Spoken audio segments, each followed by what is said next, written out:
The wind howled through the trees, an eerie sound that echoed through the desolate landscape.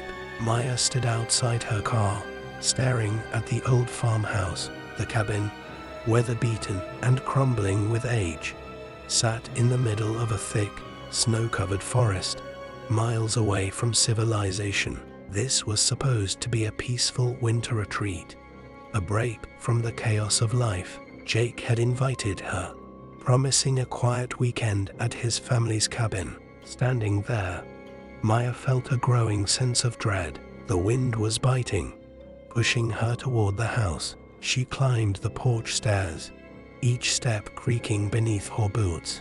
The place had been abandoned for years, untouched since Jake's grandparents passed away. The old wooden door groaned as it opened, and inside, the air was thick with the smell of dust and decay. The windows, smeared with dirt, barely let in any light, casting long shadows across the creaky floorboards. Maya felt uneasy, though she couldn't explain why. Upstairs, she found a small bedroom. The bed was covered in a quilt that smelled faintly of mildew.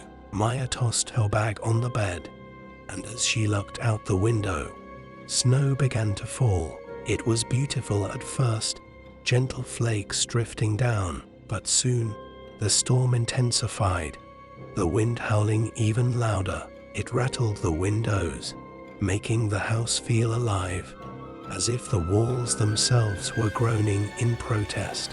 Despite the cold, Maya couldn't shake the feeling that someone, or something, was watching her. It was an irrational thought, she knew, but the isolation of the cabin and the darkening sky outside fed her growing paranoia. The night brought no peace. As she lay in bed, she was unable to sleep. The sounds of the old house were amplified in the silence. Every creak, every groan of the floorboards made her heart race. Then came the unmistakable sound of footsteps, soft, deliberate, and moving across the wooden floor outside her door.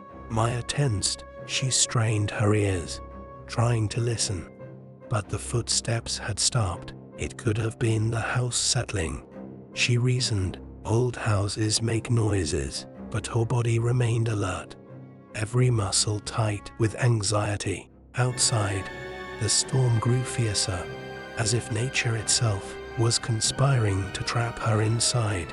The next morning, Maya awoke to find the world outside blanketed in snow. The car was buried, the road leading out completely impassable. Jake, who had stayed downstairs, didn't seem concerned about the snowstorm. He told stories about his grandparents and how this cabin had once been a warm and lively place.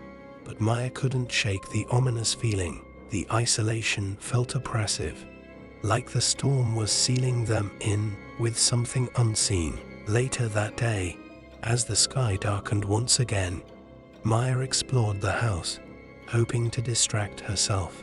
She came across old family photographs on the mantel above the fireplace. The pictures were faded, but one of them caught her attention. It showed a group of people standing outside the cabin, with Jake's grandparents and several others. One of the men in the photo looked strikingly familiar, his face gaunt, his eyes cold. It wasn't until the evening, after the sun had dipped below the horizon, that Maya realized where she had seen that face before. It was outside her window.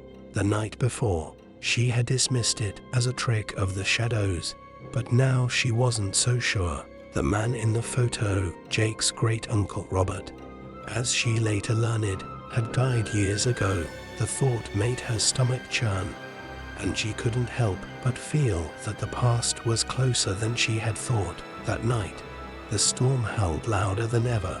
As Maya lay in bed, her heart raced with the same unease that had plagued her since her arrival. The footsteps came again, this time louder, moving through the house. There was no mistaking it. Now someone, or something, was inside with them.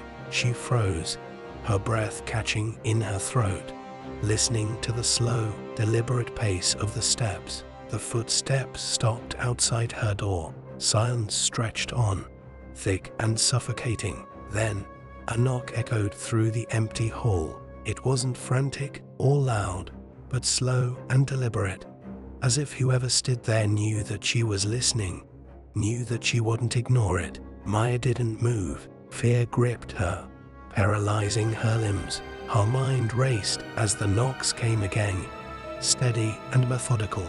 She wanted to believe it was Jake, that somehow he had woken and was checking on her, but deep down, she knew it wasn't him. The air felt wrong, charged with something malevolent. Morning came slowly, the storm finally relenting as daylight broke through the thick clouds. The road was now clear enough to leave, and both Maya and Jake wasted no time packing up. But the unease lingered, the feeling that something was still watching them, something that had been part of the house for longer than either of them could comprehend. As they left, Maya looked back at the cabin one last time. The old farmhouse stood silent, but the feeling of being watched didn't leave her. Just beyond the tree line, barely visible through the thinning snow, was a figure familiar and distant. It was the same man from the photograph, standing motionless, watching them drive away. Maya never returned to the cabin, and neither did Jake. The house was sold a few years later, but Maya couldn't shake the memory of those footsteps, of that knock in the dead of night, and of the man watching from the woods. She couldn't explain it, but some part of her knew that whoever had lived in that cabin all those years ago had never truly left.